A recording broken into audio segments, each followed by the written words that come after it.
तो आज कवर करते हैं इलास्टिसिटी ऑफ डिमांड। पढ़ेंगे इलास्टिसिटी ऑफ डिमांड। और इलास्टिसिटी को पढ़ने से पहले समझ लेते हैं कि डिमांड के फैक्टर्स कौन कौन से हैं। कुछ फैक्टर्स ले लो भाई, देखो प्राइस ले लो, इनकम ले लो, फैशन ले लो, ये कुछ फैक्टर्स डिमांड में पढ़ाए थे मैंने। प्राइस में अगर चेंजेस होते हैं या तो प्राइस बढ़ेगा या तो कम होगा, ठीक, तो उसकी वजह से डिमांड में कितने एक्सटेंट तक प्रभाव आता है। डिमांड ऑफ क्वांटिटी या तो घटेगी या तो बढ़ेगी या फिर कांस्टेंट रहेगी। तीन चीजें हो सकती है, या तो घटेगी, बढ़ेगी या कांस्टेंट रहेगी। तो कितना एक्सटेंट तक डिमांड रिस्पॉन्ड करता है जब उसके फैक्टर्स में चेंजेस आते हैं। तो जैसे मान लो इनकम बढ़ गई तो डिमांड भी बढ़ा देंगे, या डिमांड हो सकता है कांस्टेंट रहे या गिर जाए, तो depends upon the nature of goods. ठीक है, अब कितना गिरेगी वो एक्सटेंट बताता है इलास्टिसिटी। तो इलास्टिसिटी क्या है? ये डिग्री ऑफ रिस्पॉन्सिवनेस है,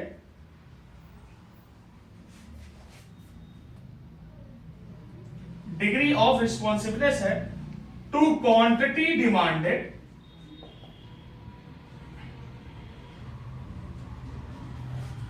due to change in its factors जैसे प्राइस हो गया, इनकम हो गई, इसकी चेंज और सारे फैक्टर्स भी ले लेंगे। तो इसकी वजह से क्वांटिटी डिमांडेड कितना रिस्पॉन्ड कर रही है। रिस्पॉन्ड का मतलब क्या बढ़ रही है या घट रही है या कांस्टेंट हो रही है। तो कितने एक्सटेंट तक अपने आप को क्वांटिटी डिमांडेड चेंज कर रही है अगर डिमांड के फैक्टर्स में कोई भी चेंजेस होते हैं। क्लियर? चल कंटिन्यू करते हैं टाइप ऑफ इलास्टिसिटी के साथ। और पहला जो टाइप ऑफ इलास्टिसिटी है वो है प्राइस इलास्टिसिटी। प्राइस का मतलब क्वांटिटी को प्रभावित करने वाले उसके मूल्य। तो मूल्य क्या है? अगर मान लो 10 रुपए प्राइस था, इंक्रीज करके 12 रुपए हो गया, तो इंक्रीज इन प्राइस कितना हुआ? 2 रुपए। ठीक है, इसकी वजह से डिमांड में कितना प्रभाव आया, ये प्राइस इलास्टिसिटी। या तो डिमांड बढ़ जाएगी या तो डिमांड गिर जाएगी या तो नो चेंज होगा डिमांड में, या कांस्टेंट भी बोल सकते हो आप। तो price elasticity is the degree of responsiveness to quantity demanded due to change in its price. अगर प्राइस में चेंजेस आते हैं तो कितने एक्सटेंट तक क्वांटिटी में प्रभाव आता है, वो प्राइस इलास्टिसिटी को शो करता है। ठीक है, चलो दूसरा देखते हैं। दूसरा है इनकम इलास्टिसिटी। इनकम, अब यहां प्राइस की जगह इनकम कर दो। इनकम के चेंज होने की वजह से क्वांटिटी में कितने एक्सटेंट तक चेंजेस आते हैं, उसको अगर हम मेजर करें तो इनकम। तो क्रॉस इलास्टिसिटी ऑफ डिमांड का मतलब होता है कि एक कमोडिटी एक्स ले लो, एक कमोडिटी वाई ले लो। अगर एक्स कमोडिटी के प्राइसेस बढ़ रहे हैं, घट रहे हैं या कांस्टेंट हो रहे हैं, मतलब कुछ चेंजेस आ रहे हैं एक्स कमोडिटी की प्राइस में, तो वाई कमोडिटी की डिमांड में कितने एक्सटेंट तक चेंजेस देखे जा सकते हैं, वो क्रॉस इलास्टिसिटी है। जैसे सब्स्टिट्यूट गुड्स है भाई, एक्स की जगह तुमने ले लिया टी और इसकी जगह ले लिया कॉफी। तो जब कॉफी की प्राइसेस टी के प्राइसेस बढ़ गए तो कॉफी की डिमांड ज्यादा हो जाएगी। इसको अगर हम मेजर करें कि कितना परसेंट चेंज हुआ है क्वांटिटी डिमांडेड में और कितना परसेंट चेंज हुआ है प्राइस में, ये क्रॉस इलास्टिसिटी को शो करता है। अब पढ़ते हैं डिग्री ऑफ प्राइस इलास्टिसिटी। अच्छा, 5 तरह की होती है और मैं हर एक का कॉन्सेप्ट बताते हुए चलूंगा आपको। देखिए, सबसे पहला होता है परफेक्टली इलास्टिक डिमांड। इनइलास्टिक का मतलब कि उसमें कोई चेंजेस नहीं हो रहे हैं। इनइलास्टिक मतलब कोई खिंचाव नहीं है, देयर इज नो खिंचाव in the elasticity of demand. ठीक, समझो कैसे। सबसे पहले मैं बना देता हूं इसका एक डायग्राम। देखो, ये हो गया, ये हो गया आपका प्राइस, ये हो गई आपकी क्वांटिटी एक्स। ठीक, अच्छा, मैंने बोला प्राइस इलास्टिसिटी है जिसमें क्या होगा, क्वांटिटी चेंज नहीं होगी। क्या नहीं होगी? क्वांटिटी चेंज नहीं होगी। There is no change in quantity. Quantity क्या हुई? कांस्टेंट हो गई। और प्राइस क्या होगा? कम ज्यादा हो रहा है, चेंज हो रहा है। ठीक, तो मैंने अब क्या किया, मैंने अब एक कर्व बनाया जो कि पैरेलल टू वाई एक्सिस बना दिया मैंने।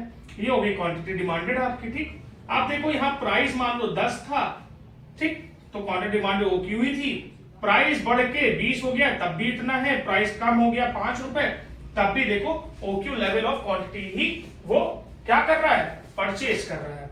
ठीक, अब इसको न्यूमेरिकली देख लो, अब इसको मैं ले लेता हूं 5 यूनिट, ठीक है, आप समझ लो। ठीक, अब न्यूमेरिकली ले लो, इलास्टिसिटी का फॉर्मूला होता है change in quantity upon change in price into price upon quantity.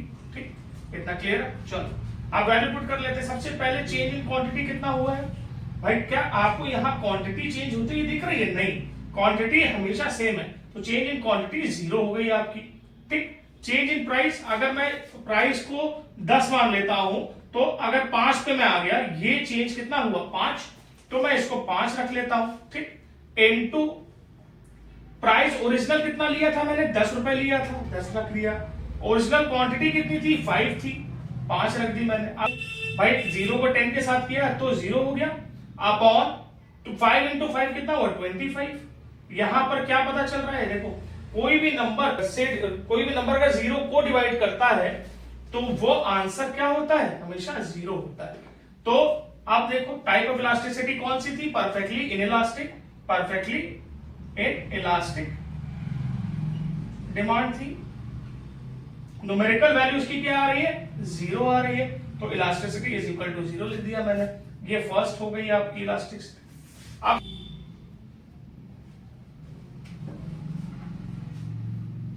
अब सेकंड पे आते हैं। सेकंड देख लो डायग्राम, परफेक्टली इलास्टिक डिमांड का डायग्राम बनाऊंगा, ग्राफ बनाऊंगा। देखो प्राइस, क्वांटिटी, एक्स। ठीक, अब इसमें परफेक्टली इलास्टिक का मतलब होता है पूरी तरह डिमांड में चेंजेस आ रहे हैं, तो यहां पर मैं क्या करूंगा, मैं यहां पर प्राइस को कांस्टेंट कर दूंगा। ठीक, और क्वांटिटी देखो चेंज होती चली जा रही है, 5 से 10, 10 से 20, और प्राइस हमेशा कांस्टेंट है। देखो प्राइस क्या चेंज हो रहा है, नहीं हो रहा है, 100 ही है। तो अब इसको न्यूमेरिकली देख लेते हैं क्या होता है। भाई इलास्टिसिटी का क्या फॉर्मूला होता है, ताकि रिवाइज होता रहे आपको। देखो quantity upon change in quantity upon change in price into price upon quantity.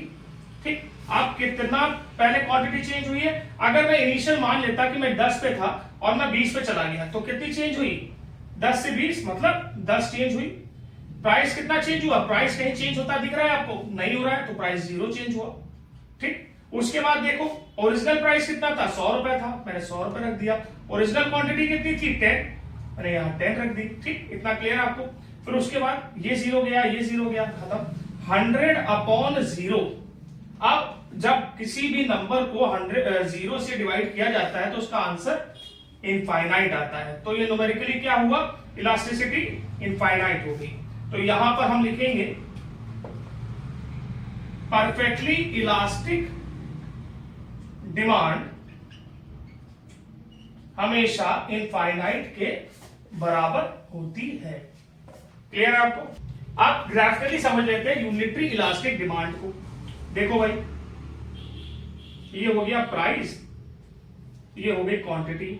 ठीक है, आप समझ लो कि ऐसे कर बनाओ, ये हो गया प्राइस 100 और यूनिट डिमांड कर रहा था उस पर 100, ये इनिशियल हो गए।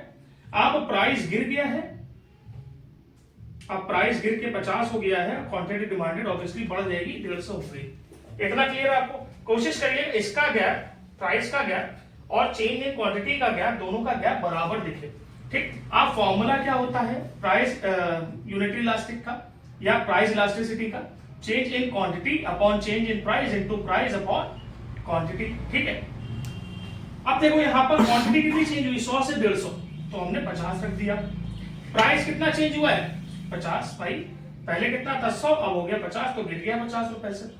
अब प्राइस कितना था पहले, प्राइस था पहले 100 रुपए, कितनी क्वांटिटी डिमांड कर रहा था 100 रुपए में, 100 यूनिट्स। तो यहां पर तुम्हारा ये कटा, ये कटा, ये कटा, तो यहां पर आ गया तुम्हारा यूनिटरी 1। तो जो मैंने पहले से लिख रखा है यूनिटरी इलास्टिक 1 के बराबर होता है या 1 के बराबर होता है। इतना क्लियर है। अब जो अगला टॉपिक है वो है इलास्टिक डिमांड। इलास्टिक का मतलब कि क्वांटिटी चेंज ज्यादा हुई है as compare to change in price. चलो अब इसको ग्राफिकली समझ लेते हैं कैसे। ये मैंने इनिशियल्स बना लिए अपने, प्राइस, क्वांटिटीज, एक्स, ठीक। अब इसमें क्या हो रहा है, इसमें कर्व कुछ ऐसे बनेगा। अब इसमें देखना ये प्राइस हो गया, प्राइस तुम्हारा 100 था, क्वांटिटी 100 यूनिट्स, ठीक। प्राइस ड्रॉप होके हो गया है तुम्हारा 150, तो क्वांटिटी हो गई है तुम्हारी 200 यूनिट्स, ठीक है। अब फॉर्मूले में पुट कर दो सीधा सीधा, भाई दिमाग लगाने की जरूरत नहीं है, सिर्फ फॉर्मूला पुट करो। देखो चेंज इन क्वांटिटी कितना है, 100 से 200, इसका मतलब 100 चेंज हुआ। चेंज इन प्राइस कितना है 50, देखो 150 से 100। ओरिजिनल प्राइस कितना था 100, ओरिजिनल क्वांटिटी कितनी थी 100। अब देखो 100 कट गया, 0 कट गया, ऊपर बचा 2, तो इलास्टिसिटी किसके बराबर आई, 2 के बराबर आई। तो जब कभी भी इलास्टिसिटी 1 से ज्यादा होती है तो इलास्टिक डिमांड कहलाती है, 1 से ज्यादा।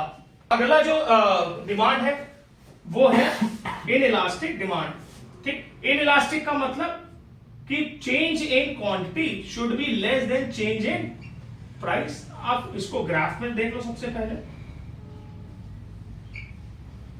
देखो ये प्राइस ले लिया मैंने, ये क्वांटिटी ले ली है मैंने, क्वांटिटीज, ठीक। अब मैंने ये किया, मैंने ये प्राइस रखा, प्राइस मैंने रख लिया फिर से 100, क्वांटिटी मैंने रख ली फिर से 100। अब प्राइस जो चेंज हुआ है वो ड्रॉप होके हो गया है 80, और क्वांटिटी जो चेंज हुई है वो हो गई है 110, ठीक। फॉर्मूला याद है आपको, change in quantity upon change in price into price upon quantity original, ठीक। अब देखो चेंज इन क्वांटिटी कितना है 100 से 110, इसका मतलब 10 यूनिट चेंज हुआ है। प्राइस में चेंज कितना है 80 से 100, इसका मतलब तुम्हारा क्या हो गया 20, ठीक। इनिशियल प्राइस को मैं 100 रख देता हूं और इनिशियल क्वांटिटी को भी मैं 100 रख देता हूं, देखो, ठीक। 100 कट गए, 1/2 जो कि 0.5 आएगा। तो जब कभी भी इलास्टिसिटी 1 से कम होती है तो वो इनइलास्टिक डिमांड होती है। तो मैं यहां पर गया, मैंने लिखा इन इलास्टिक डिमांड, और न्यूमेरिकल वैल्यू क्या है उसकी, इज लेस देन 1। तो ये हो गया आपका degree of price elasticity of demand का ग्राफ और type with numerical values. There are 3 types of methods which can be considered for counting the elasticity or measuring the elasticity of demand. पहला देख लो, पहला है पॉइंट मेथड। पॉइंट मेथड का मतलब किसी भी डिमांड कर्व पे एक पॉइंट ले लो, यहां पर इलास्टिसिटी मुझे नापनी है तो पॉइंट ए ले लिया मैंने, ठीक है, ये पॉइंट मेथड हो गया। अब देखो मैं इसी में ले लेता हूं कि जैसे मुझसे कहा गया कि भाई ये तीनों पॉइंट बी हो गया, ये सी हो गया, ये डी हो गया और ये ई हो गया। उससे बोला गया ए पॉइंट पे इलास्टिसिटी निकाल के बताइए। तो इलास्टिसिटी एट पॉइंट ए, ठीक है। तो सबसे पहले ये सोच लो कि ए और बी, बी और सी, ए और डी और ई, जो डिस्टेंस है इनके बीच का वो बराबर है 1 1 1 1, ठीक है। मैंने सबको इक्वल डिस्टेंस पे रख दिया। अब इलास्टिसिटी एट द पॉइंट का फॉर्मूला ये हुआ कि lower segment upon upper segment, ठीक है। अब मैं अगर पॉइंट ए पे इलास्टिसिटी निकालूं तो इसका लोअर सेगमेंट क्या हुआ, ए और सी, और उसका मेजरमेंट क्या है, एक ए बी तक था, बी और सी तक की 1 मीटर की दूरी थी, मीटर्स में मान लेते हैं कुछ, तो हो गया 2। और अपर सेगमेंट क्या है भाई, अपर सेगमेंट हो गया ए, वो भी 2 था, देखो 1 और 2, तो ये हो गया 1। तो यहां पर पॉइंट इलास्टिसिटी कौन सी है, यूनिटरी इलास्टिक है। कौन सी है, यूनिटरी इलास्टिक। ऐसे ही बी पे कर लेते हैं, अगर मैं बी पे इलास्टिसिटी निकालूं तो लोअर सेगमेंट बी के लिए क्या है, बीसी, और अपर सेगमेंट क्या है, बीई, तो बीसी 1 के बराबर है, देखो, और बीई 1 2 3 के बराबर है। तो पॉइंट में लगभग आंसर आएगा 0.304। ये क्या है, 1 से कम है, 1 से ज्यादा। अगर 1 से कम है तो इलास्टिसिटी कौन सी होती है, इन इलास्टिक, तो इन इलास्टिक हो गया। ऐसे ही पांचों पॉइंट पे इलास्टिसिटी आप निकाल लोगे। ये हो गया पॉइंट मेथड। फिर आते हैं percentage method. Percentage method, percentage से आप समझ रहे होगे मल्टीप्लाई बाय 100, बचपन में पढ़ा होगा आपने profit and loss. Percentage method. अब देखो सबसे पहले क्या होता है कि मान लो किसी कमोडिटी का प्राइस 100 रुपीज था, आप उस कमोडिटी का प्राइस गिर के 50 रुपीज हो गया है, तो सबसे पहले इसको हम क्या करेंगे, परसेंटेज में निकाल लेंगे। तो उसके पहले चेंज इन प्राइस कितना है, 50 rupees. Percentage change in price हो जाएगा change in price upon original price into 100। ये परसेंटेज चेंज प्राइस निकल आएगा। अच्छा परसेंटेज चेंज, अब देखो चेंज कितना था प्राइस में, 50 रुपए, ओरिजिनल प्राइस कितना था 100 रुपीज, और मल्टीप्लाई 100 परसेंटेज के, तो इसका मतलब 50% चेंज इन प्राइस आया तुम्हारा। इतना क्लियर है आपको? अब निकाल लेंगे परसेंटेज चेंज इन क्वांटिटी। क्या फॉर्मूला होगा, सेम फॉर्मूला। अगर मान लो क्वांटिटी में इनिशियल ले लेता हूं, इनिशियल में क्वांटिटी ले लेता हूं 100, और अब जो क्वांटिटी है वो मैंने ले ली 20, ठीक, तो चेंज इन क्वांटिटी कितना हो गया 80। परसेंटेज चेंज इन क्वांटिटी का फॉर्मूला हो गया percentage change in quantity is equal to change in quantity upon original quantity into 100। ठीक है, चेंज कितना हुआ 80 अपॉन क्वांटिटी कितना था ओरिजिनल 100, नया इनटू 100, तो 80% चेंज हुई है क्वांटिटी। ठीक है, इलास्टिसिटी का फॉर्मूला होता है परसेंटेज मेथड के लिए percentage change in quantity upon percentage change in price. Percentage change in quantity upon percentage change in price. कितना परसेंटेज क्वांटिटी चेंज हुई 80 अपॉन प्राइस कितना परसेंट चेंज हुआ है 50, तो 1.6। और कौन सी इलास्टिसिटी हुई, इलास्टिक। क्लियर आपको? तो ये मेथड आपका हो गया परसेंटेज मेथड। अब आते हैं टोटल एक्सपेंडिचर मेथड पे। टोटल एक्सपेंडिचर मतलब पूरे खर्चे। अब मान लो किसी कमोडिटी का प्राइस 100 रुपए था और हम क्वांटिटी डिमांड कर रहे थे उसकी 20 यूनिट्स, तो टोटल कितना खर्चा हुआ हमारा 2000 रुपए। देखो हमने क्या किया, P से Q को मल्टीप्लाई कर दिया। अब जो नया एक्सपेंडिचर है, प्राइस मान लो बढ़ गए 150 हो गया, तो क्वांटिटी कम हो गई, लॉ ऑफ डिमांड, क्वांटिटी कम होके 10 हो गई, तो अब कितना हुआ 1500।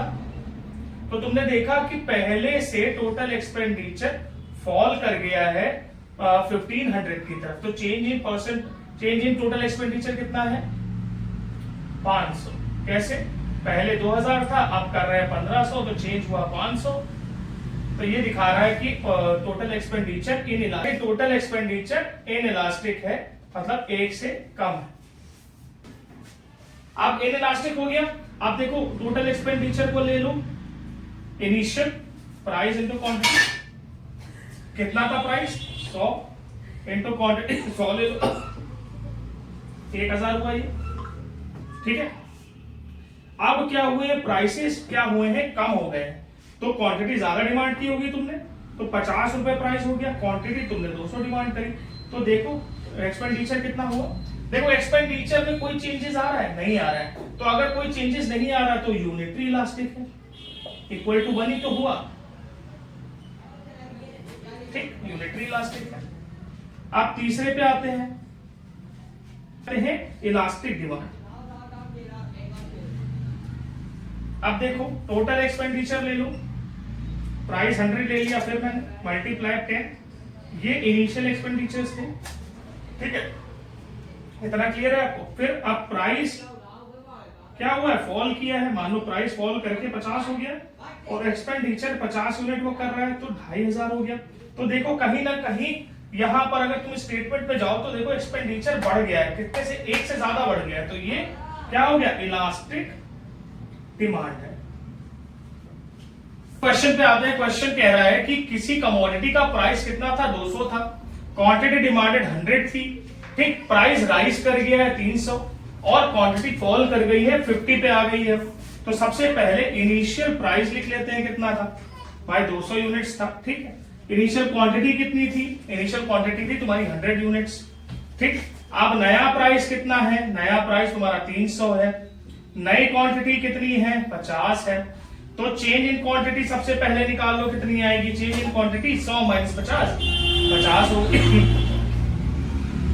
चेंज इन प्राइस कितना आएगा 300 माइनस 200, तो 100 यूनिट्स आ जाए, 100 रुपीज आ जाएगा। ठीक, फॉर्मूला कहता है change in quantity upon change in price into price upon quantity. ठीक, अच्छा अब देखो चेंज इन क्वांटिटी कितना है 50 यूनिट्स, चेंज इन प्राइस कितना है 100, ओरिजिनल प्राइस कितना था 200, ओरिजिनल क्वांटिटी कितनी थी 100।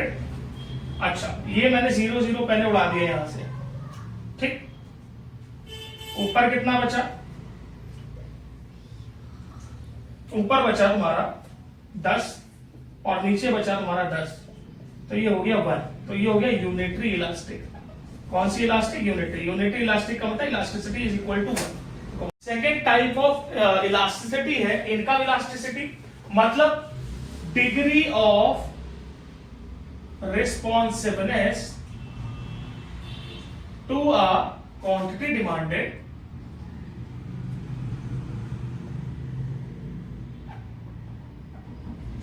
due to change in income of the consumer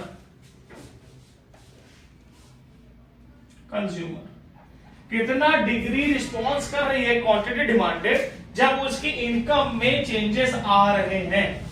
ठीक, ये इनकम इलास्टिसिटी को बताता है। चलो आप देखते हैं कि टाइप्स ऑफ इनकम इलास्टिसिटी कौन सी है। टाइप्स ऑफ इनकम इलास्टिसिटी, तो आप टाइप ऑफ इनकम इलास्टिसिटी को देखते हैं। सबसे पहला जो इलास्टिसिटी है वो है पॉजिटिव इनकम इलास्टिसिटी। देखो पॉजिटिव इनकम इलास्टिसिटी के 3 पार्ट है। पहला पार्ट कौन सा है, पहला पार्ट है इलास्टिक इनकम। इसकी कंडीशन क्या है कि change in quantity should be greater than change in income. दूसरा इन इलास्टिक इनकम, इसका मतलब है, इसकी कंडीशन क्या है कि change in quantity should be less than change in income.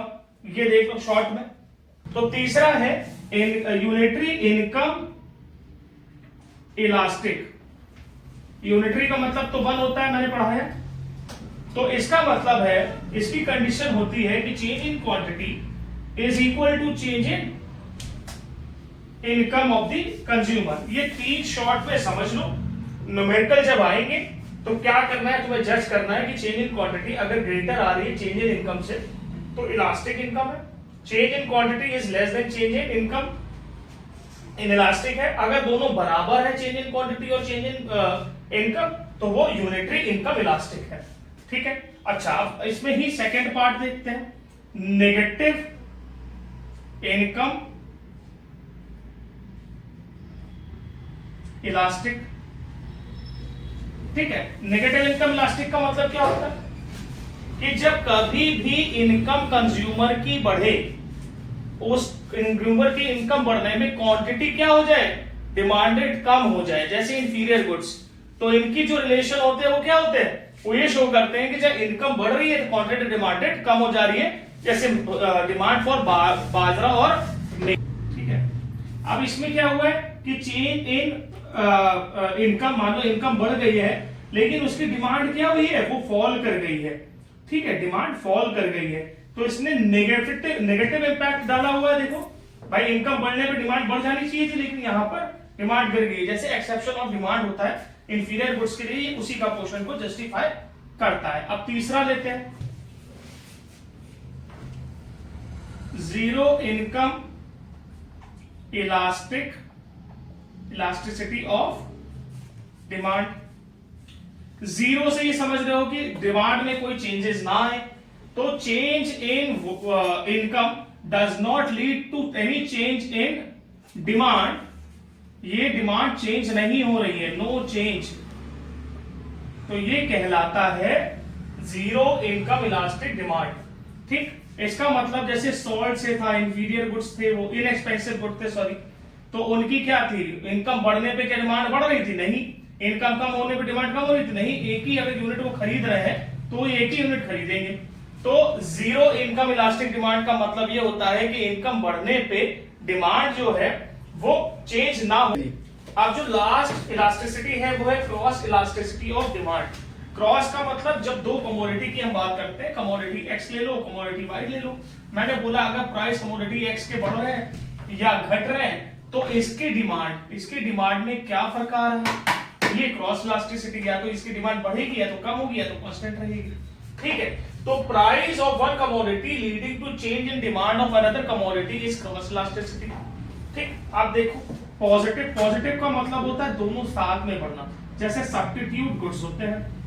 ठीक है, आप देखो टी जैसे मैंने ले लिया सबसे कॉमन, उसके प्राइस 6 रुपए से इंक्रीज कर गए हैं। कितने?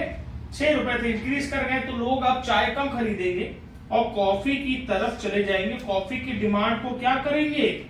बढ़ा देंगे। तो जब किसी भी कमोडिटी जो कि सब्स्टिट्यूट है, फॉर एग्जांपल अगर उसके प्राइस इंक्रीज कर जाते हैं और उसकी वजह से दूसरी उसकी जो सब्स्टिट्यूट गुड्स है उसकी डिमांड भी इंक्रीज कर जाए, तो ये कौन सी इलास्टिसिटी है? Positive cross elasticity of demand है। दोनों साथ में बढ़ेंगे, प्राइस बढ़ेगा तो दूसरी कमोडिटी की क्वांटिटी भी बढ़ेगी। ये पॉजिटिव शो कर रहा है क्योंकि साथ में दोनों बढ़ रहे हैं। अब यहां पे देखो, ये गुड्स जैसे कॉम्प्लीमेंट्री गुड्स होते हैं, negative cross elasticity complementary goods. अब देखो कॉम्प्लीमेंट्री गुड्स क्या है? कॉम्प्लीमेंट्री गुड्स में जैसे ले लो कार और पेट्रोल। कार के अगर प्राइसेस गिर जाते हैं, फॉल कर जाते हैं, तो पेट्रोल की डिमांड क्या होगी? बढ़ जाएगी। ठीक, तो क्या हुआ? अगर कार के प्राइसेस गिर गए तो लोग इसकी डिमांड ज्यादा करेंगे ना, इसकी डिमांड तो ज्यादा हो गई, मोर डिमांड मोर, और पेट्रोल भी तो बढ़ जाएगा क्योंकि भाई कार सस्ती हुई है तो उसके साथ पेट्रोल भी तो लोग कंज्यूम करेंगे, तो पेट्रोल की डिमांड भी बढ़ जाएगी। तो जब किसी एक कमोडिटी के प्राइस कम होने की वजह से दूसरी कमोडिटी साथ में और ज्यादा परचेज कर ली जाए तो वो कहलाती है नेगेटिव इलास्टिक डिमांड। ठीक है, अब आते हैं जीरो इलास्टिक डिमांड पे। इसका मतलब है कि अगर कमोडिटी एक्स है, कमोडिटी वाई है, तो इसके प्राइसेस में कुछ फर्क आ रहा है तो इस पे कोई फर्क इसकी डिमांड पे नहीं पड़ रहा है। नो फर्क in quantity demanded for Y. जैसे नॉट रिलेटेड गुड्स, मान लो सोप है और फैन है, क्या एक दूसरे से रिलेट कर रहे हैं? नहीं। सोप के प्राइसेस अगर बढ़ रहे हैं तो फैन की डिमांड पे वो कोई असर नहीं डालेंगे। ये zero cross elasticity of demand को जस्टिफाई करते हैं। तो ये हो गया one shot elasticity of demand का। Do prepare well and score well. Thank you.